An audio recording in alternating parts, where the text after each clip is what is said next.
अस्सलाम वालेकुम नाज़रीन, इस किस्त के आगाज़ में आप देखेंगे कि दुनदार हाइमा खातून के पास आता है और उससे कहता है कि वालिदा सबसे अहम फैसला आपका है।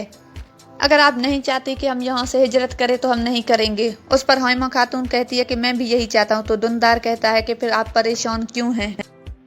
हाइमा खातून कहती है कि मैं एक बात सोच रही हूँ, क्यों ना तुम अपने भाइयों को कासिद भेजो और उन्हें कहो कि वो लोग हिजरत करके यहाँ पर आ जाएं। हम कैसे अरतरुल की कब्र को यहाँ पर छोड़कर जा सकते हैं। उस पर दुनदार कहता है कि मुझे नहीं लगता कि वो लोग हिजरत करके यहाँ पर आएंगे, लेकिन अगर आप कहती हैं तो फिर भी मैं उनकी तरफ एक कासिद भेज दूंगा। उसके बाद हाइमा खातून अरतरुल को याद करके शदीद रोने लगती है और उसके बाद दुनदार उसे दिलासा देने लगता है।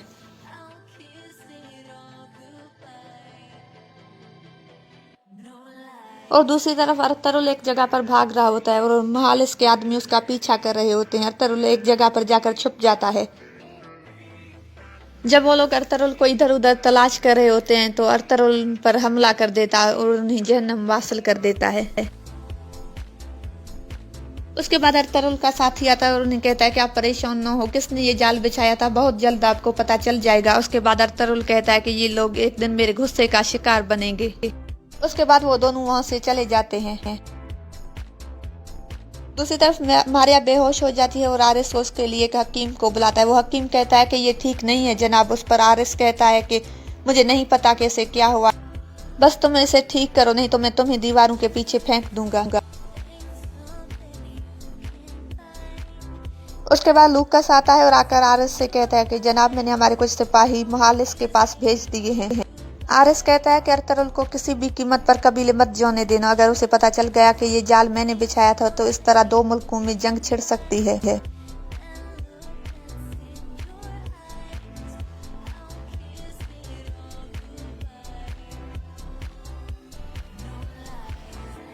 दूसरी तरफ अरतरुल उन कैदियों के पास आ जाता है और उन्हें कहता है कि अब तुम लोग आज़ाद हो, अपने अपने घरों को जा सकते हो।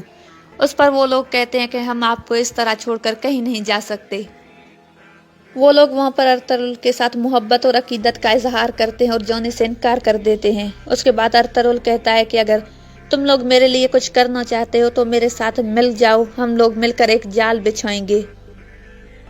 उस पर एक आदमी कहता है कि मगर हमारे पास तो तलवारें नहीं हैं। उस पर अरतरुल कहता है कि बाज़ औक़ात एक पत्थर तलवार से ज्यादा अहम काम करता है।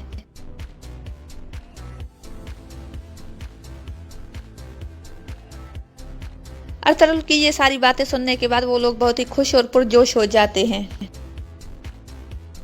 सिपाही आकर कोपेक से कहता है कि अमीर हजरत दुनदार आपसे मिलना चाहते हैं।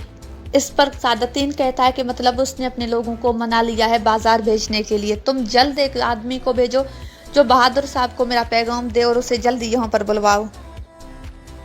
एक आदमी मुहालिस के पास भागता हुआ आता है और कहता है कि उन लोगों की निशानें मिल गई हैं, लेकिन अरतरुल एक नहीं है। उस पर मुहालिस कहता है कि वो यकीनन उन गुलामों के पास गया होगा।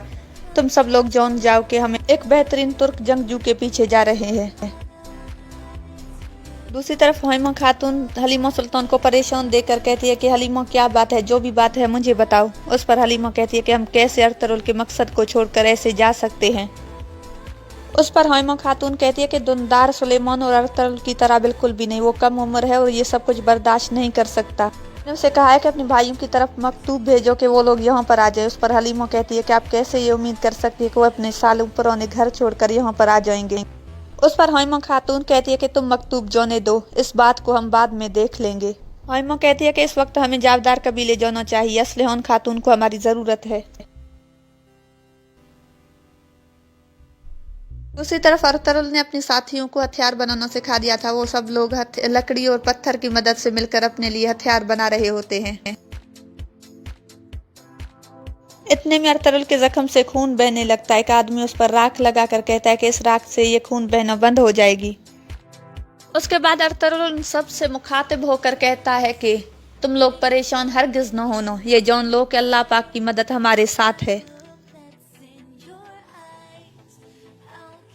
उसके बाद दो सिपाही सोने से भरा संदूक लेकर आकर बहादुर के सामने रख देते हैं। बहादुर की बीवी पूछती है कि ये क्या है। बहादुर उसके बाद उस संदूक को खोल देता है। बहादुर की बीवी इतना सारा सोना देकर बहुत खुश हो जाती है। बहादुर कहता है कि जंग की असल माले गनीमत तो ये है। इतने में एक सिपाही अंदर आता है और आकर कहता है कि बहादुर साहब आपको अमीर हजरत हॉनली बाजार बुला रहे हैं। उसके बाद बहादुर कहता है कि अब हम असलहान खातून से और काई वालों से ज्यादा मजबूत हो गए हैं, जब जिसे चाहें कुचल सकते हैं।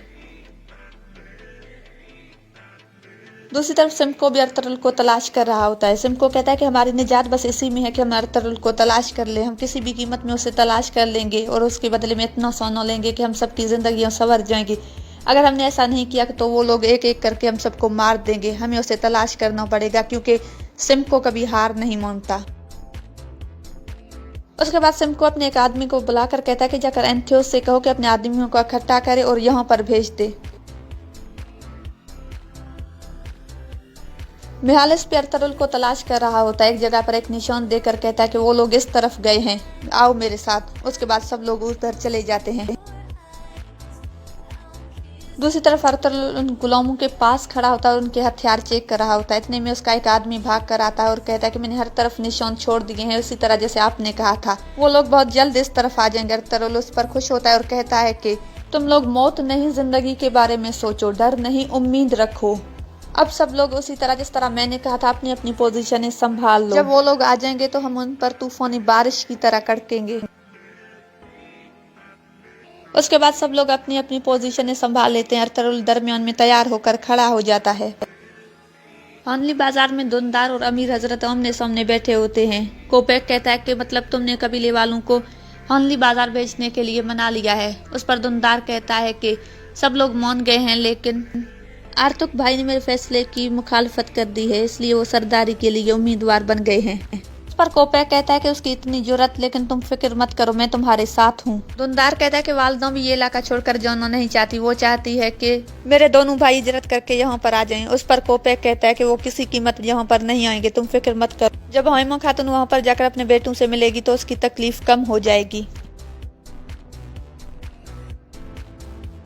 इतने में बहादुर भी वहाँ पर आ जाता है। उसके बाद कोपेक उन दोनों की तारीफ करवाता है।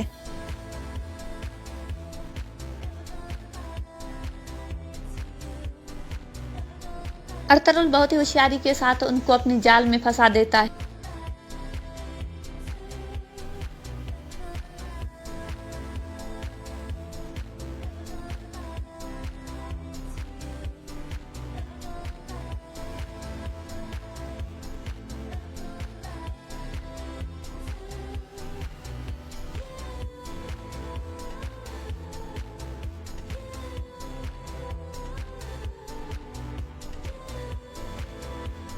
अरतुरुल के आदमी अपने बनाए हुए हथियारों के साथ डट कर जंग करते हैं।